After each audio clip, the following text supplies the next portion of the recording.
Thanks very much for being here. Thanks to the World Football Summit for inviting an American league, which is Liga MX.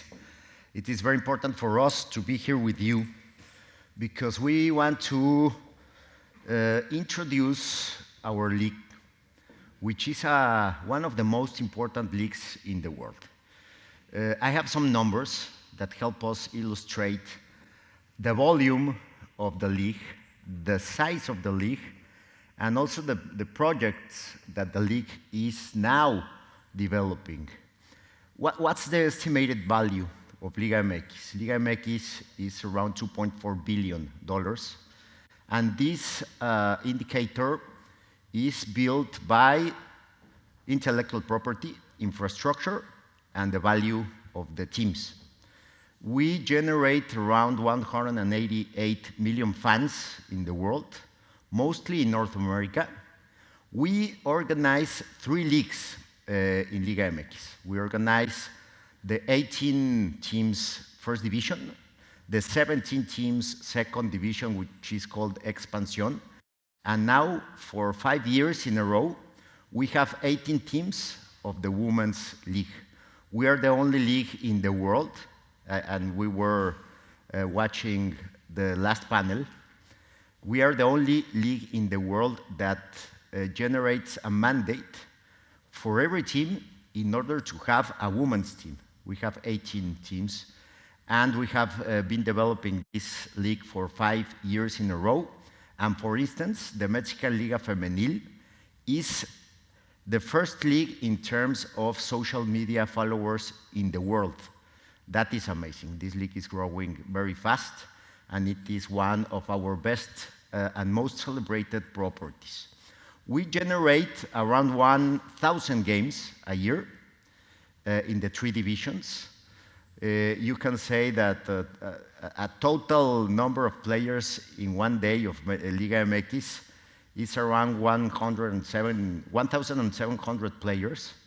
And you can say that we play around 950 matches a year. We play more than almost 3 matches daily in Liga MX with all this volume.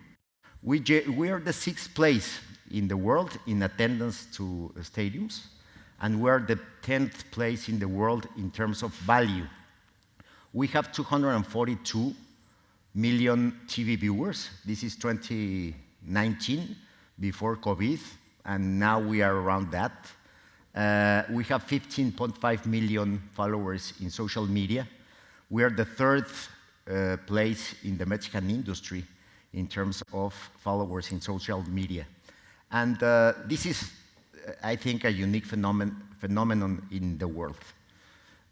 You have heard here in Europe, I don't know if a lot or a bit of NAFTA, the North American Free Trade Agreement. NAFTA is around 18% of the total value of the GDP in the world, and 16% of the international commerce around the world. And Liga MX is a net exporter of football to the richest country in the world, which is the United States of America. We have around 60 million fans in the States. 30% of our viewership is located in the United States. However, the coefficient of viewership there is almost 2 to 1 compared to Mexico.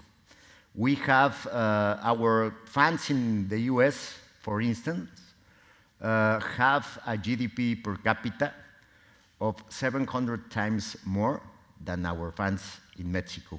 This is a huge opportunity, and you have seen a lot of games of our national team played in the US. Well, that is not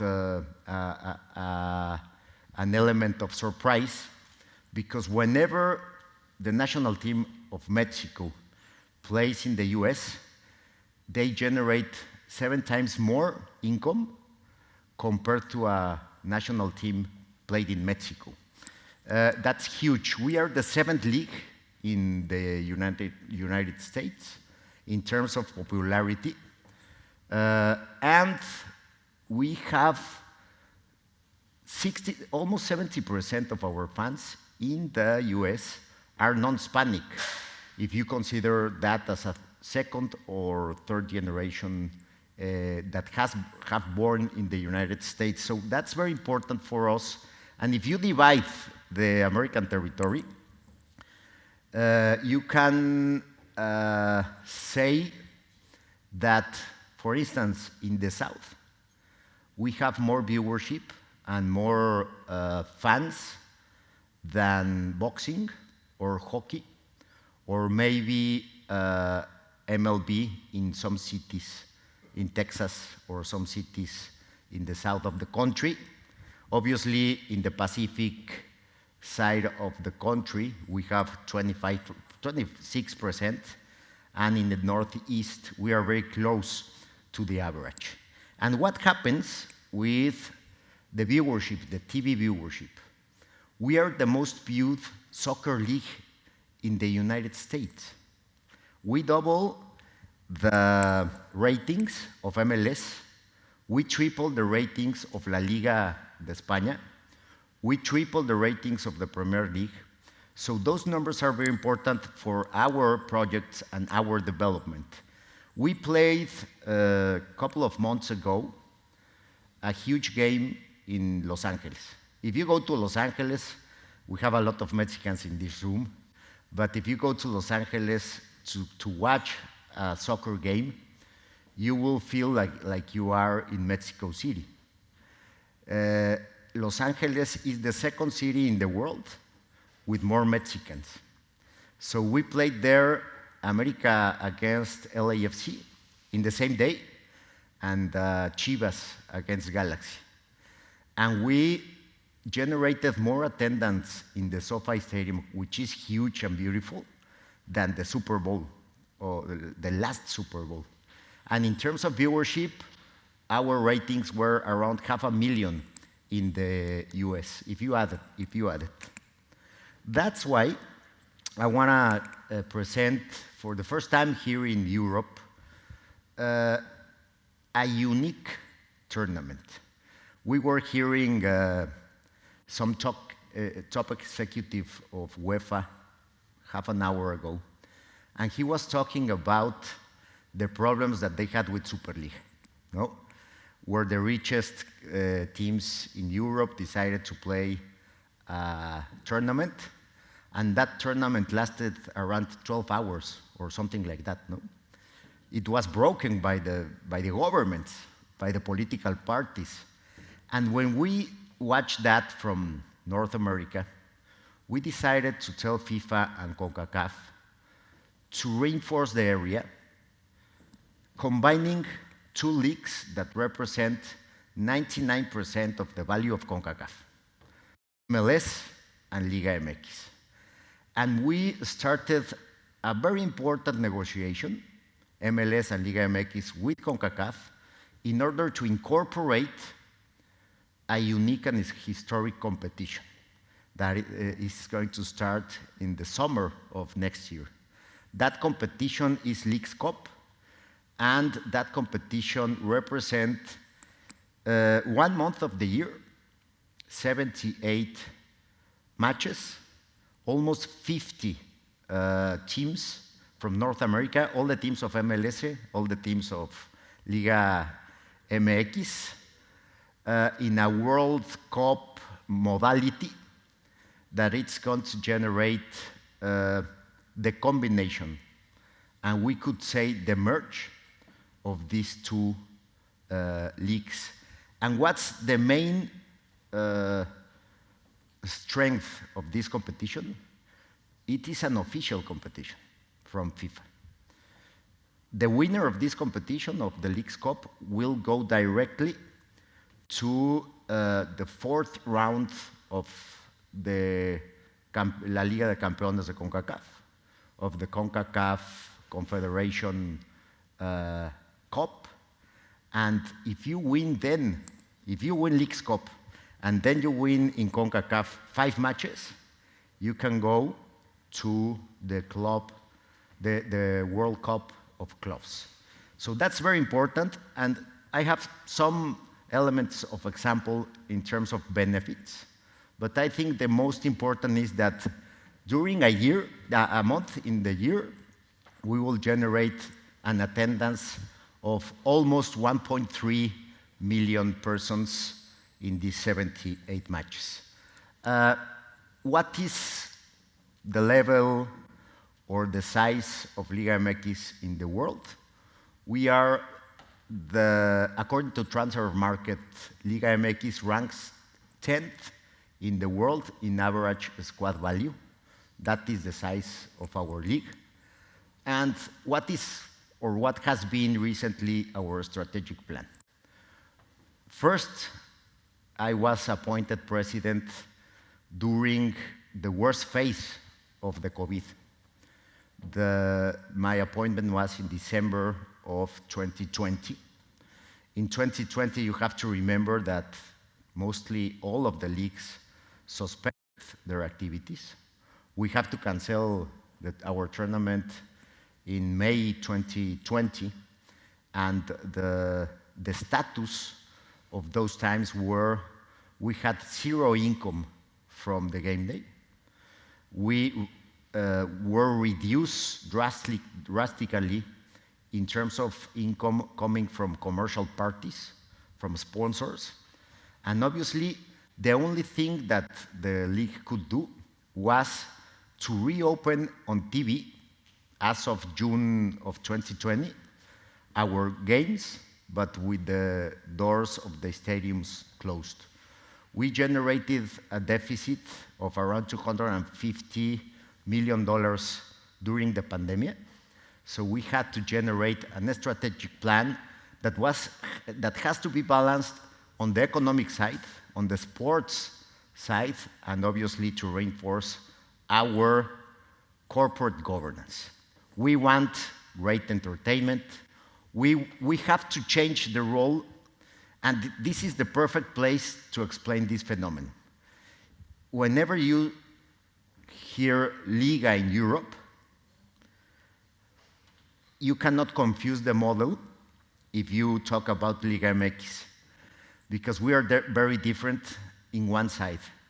The European leagues centralize the properties, mostly TV rights, which are increasing in value on average annually in 150%.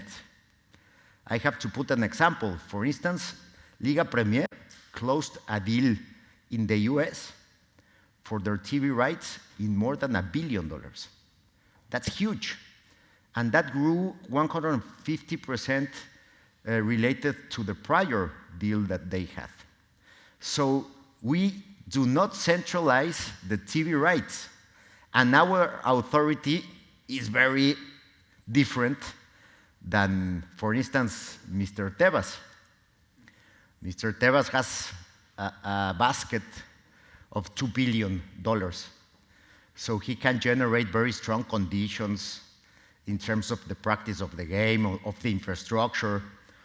We are now starting to centralize assets.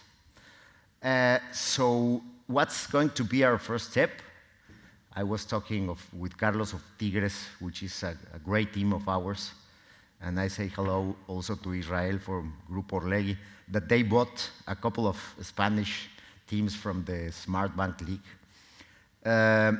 We are going to start to centralize TV rights as of Leagues Cup.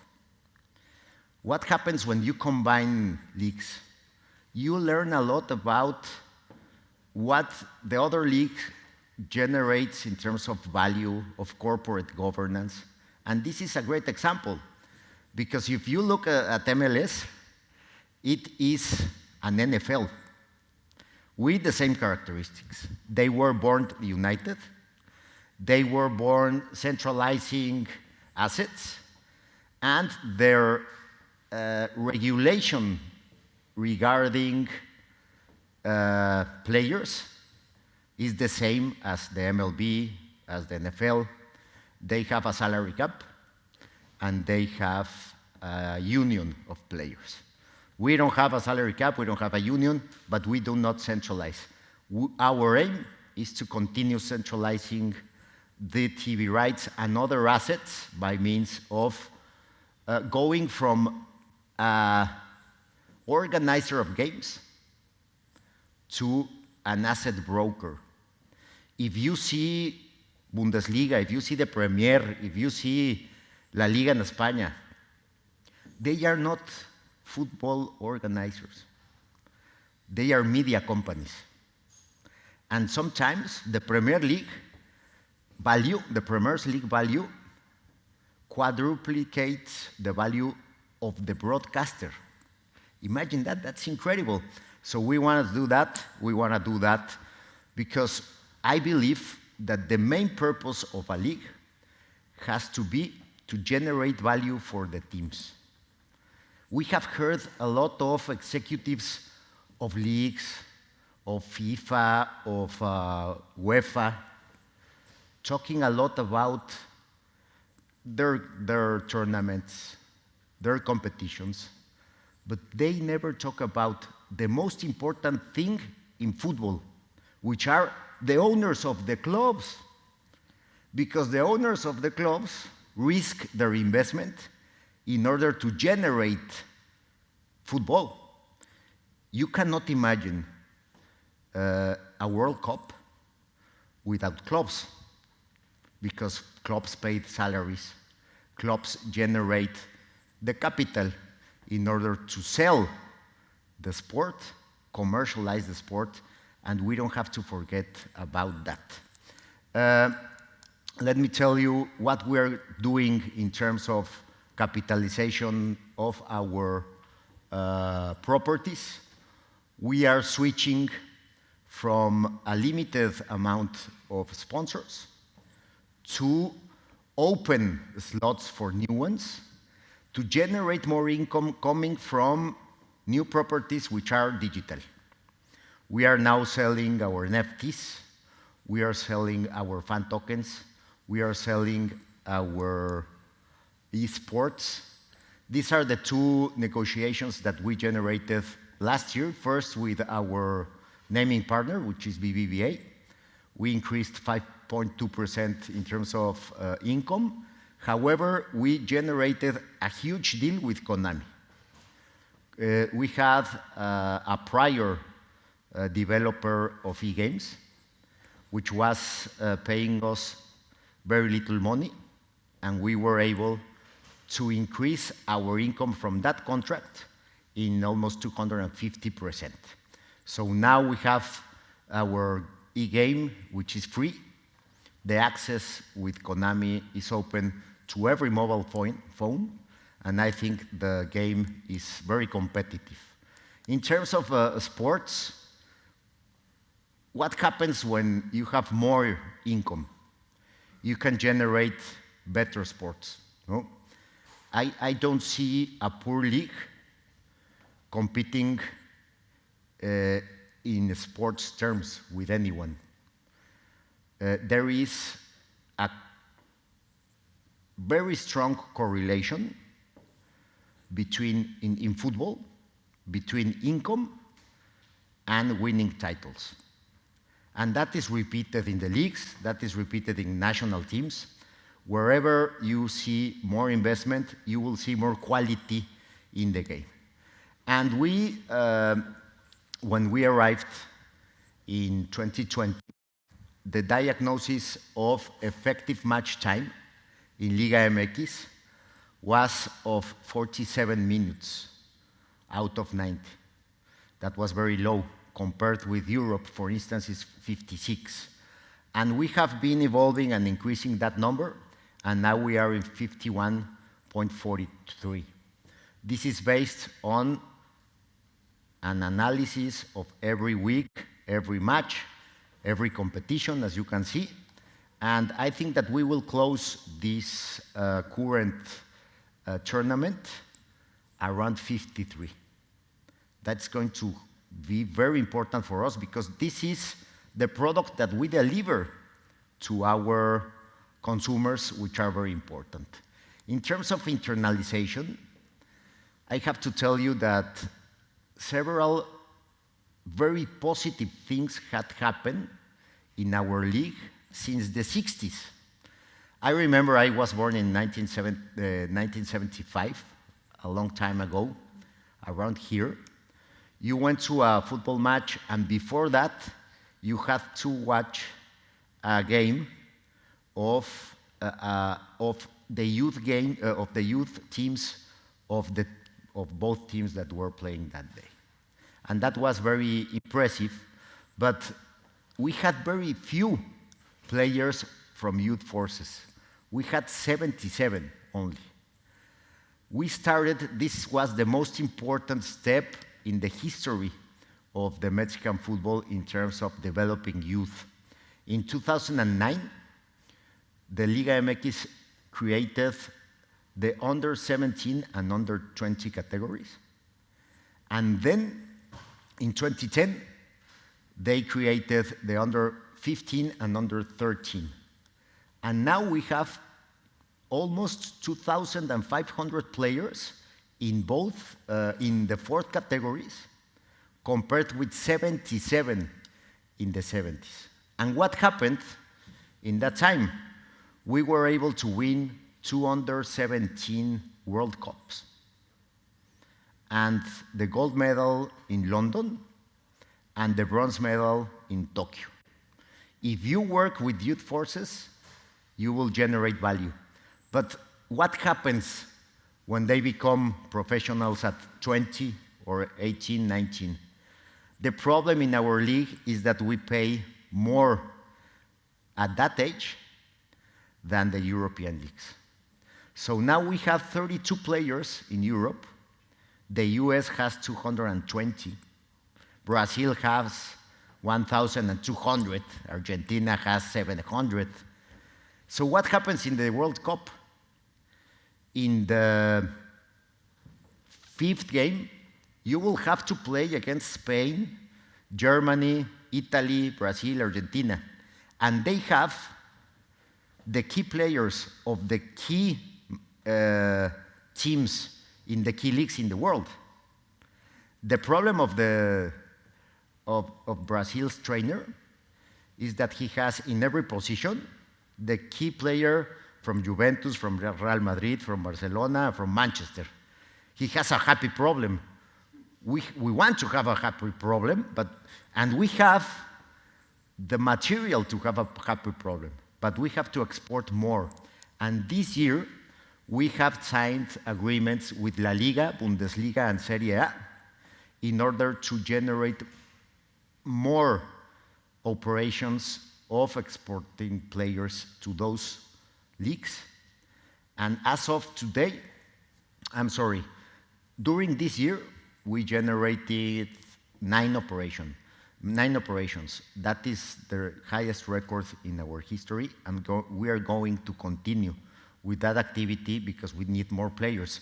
And the other very important thing that happened was that our owners, Orlegui and Pachuca, bought 2 teams, Sporting de Gijón and Oviedo.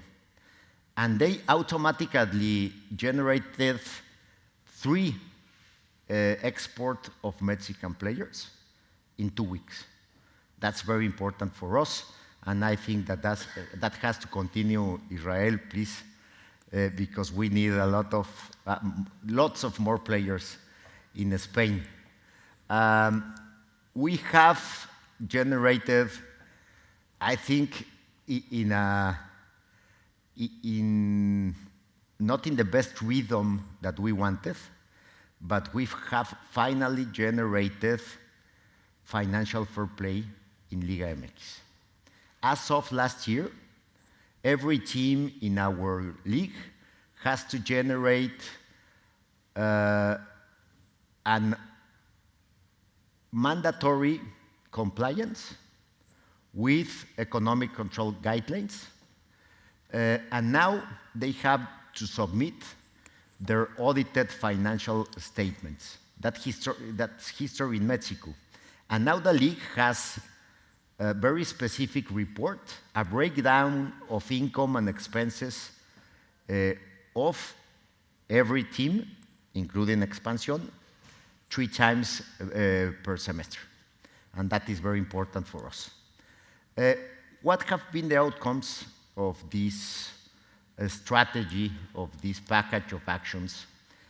Very important. First, we are a counter-cyclical economic agent as football. You can see that football, after the economy in the world maybe dropped 4 percentage points during COVID, football teams and leagues increased in terms of value. We increased from 2020 to 2021, 10%. That was the first time that the league increased in a 2-digit modality since it was. I think that is very important to say. And that happened during the COVID. That increased the expenditures or the investment in infrastructure of our stadiums, of our infrastructure in general. And now, taking into consideration that we are going to organize several games of the World Cup of 2026, the investment is going to increase to maybe $250 million from here to 2026. And what's going to happen after that? The level or the size of our teams in the Liga is going to increase, taking into consideration that infrastructure is a factor that amounts a lot in terms of percentage of value. The league. What's the purpose of the league? Generating income, not generating expenditures. Before 2021, the teams had to pay in order to finance the operation of the league. As of 2021, we generated an EBITDA of around 222%. This year, we're going to grow in 14% of this very different base that is 2020. And in 2023, we're going to grow in our EBITDA around 200%. And this is not counting, this is very important, the new income coming from the centralized negotiation of the deal of Leagues Cup. And that's going to be for 6 years.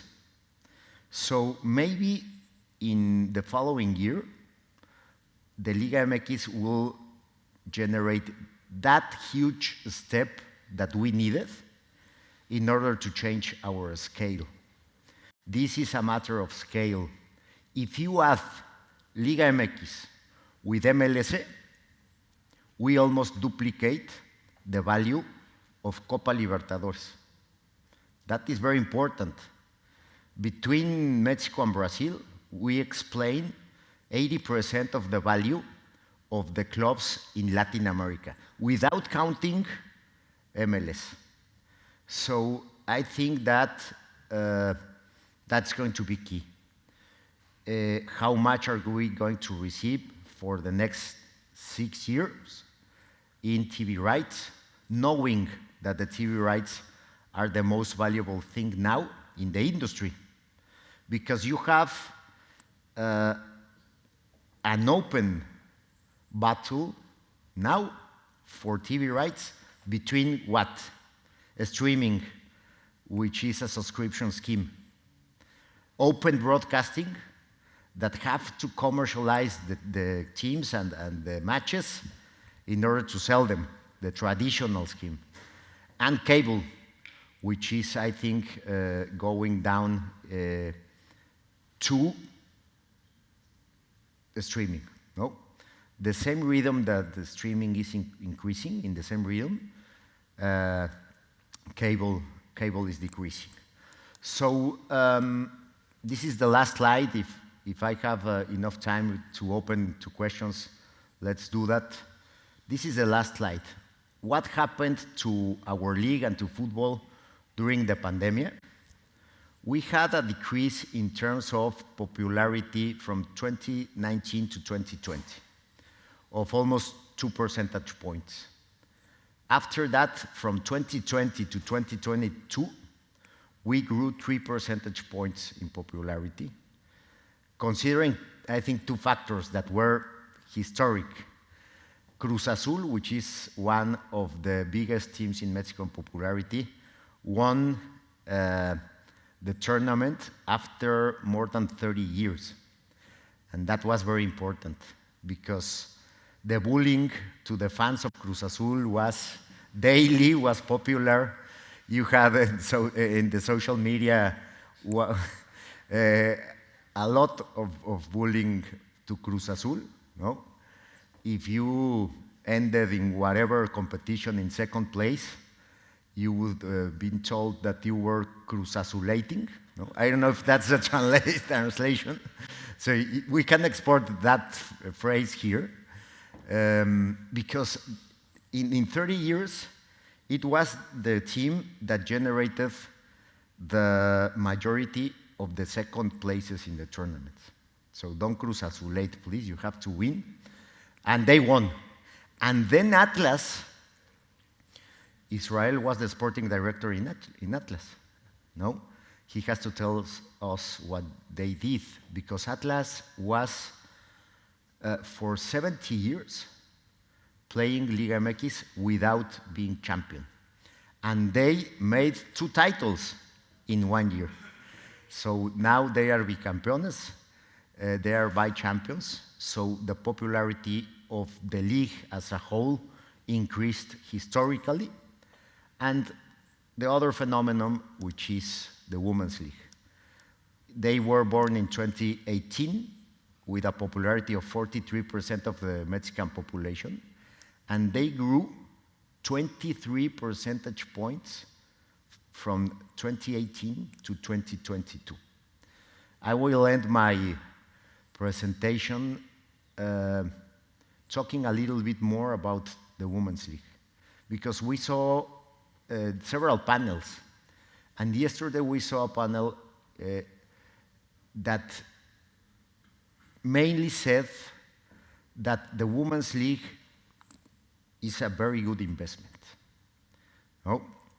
Because they grow in attendance, they grow in viewership, they grow commercially, and now you can say that the women's leagues have to be seen as new industries. And in Mexico, we are now building a joint venture with a broadcaster that offers a multi-platform way to see the Women's League. Now you have Women's League in cable on Monday. We will generate matches of this league in prime time, in open TV, in open broadcasting. Then we will have a red zone of the Women's League matches with the possibility for the consumer to elect or choose the game they want to see. And obviously, we will generate these matches on streaming. So we are going to generate a new industry, not for football, for Mexico. And this industry is going to grow from maybe now a value of around $60 million to a value of more than $200 million in the first year. So you have to continue to watch the development not only of the Mexican Women's League, but of the other women's leagues in the world. And a final comment, what happened in our league with the second division? We generated a system in order to incorporate a new competition that it's called Expansión, which is a development league, and they have been playing for 2 years. Mike is the director. He has been doing a brilliant job there. We have generated around 240 debuts of under 21 in that league, and 60 of those players are now playing in the first division. If you don't make it in your 20s, you have the chance to play in Expansión and to become a professional player in Primera División in a short period of time.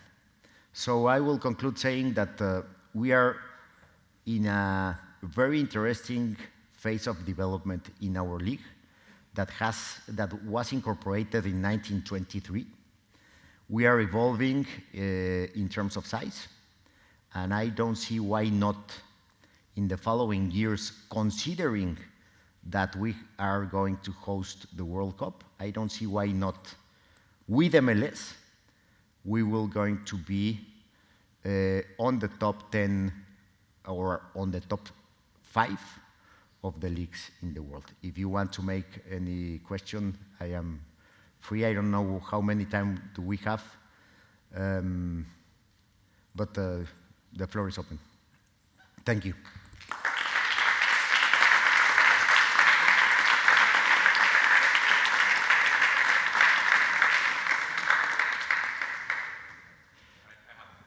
Yeah, okay.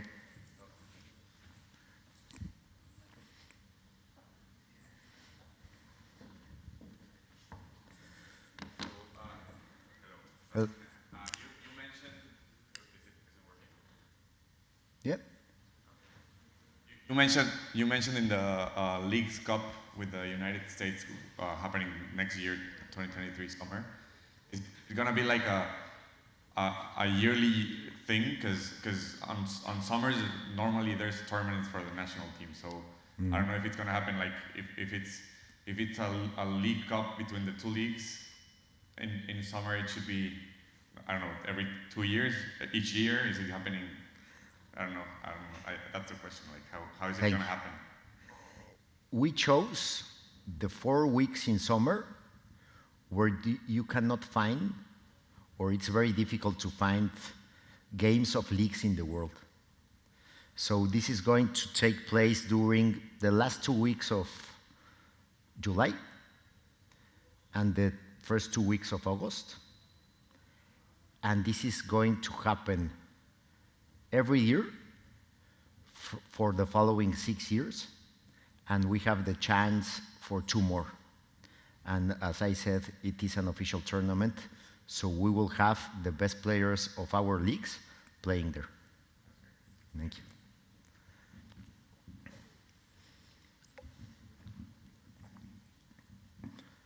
Well, we don't see more hands. So thank you very much again, and have a great rest of the forum. Thank you.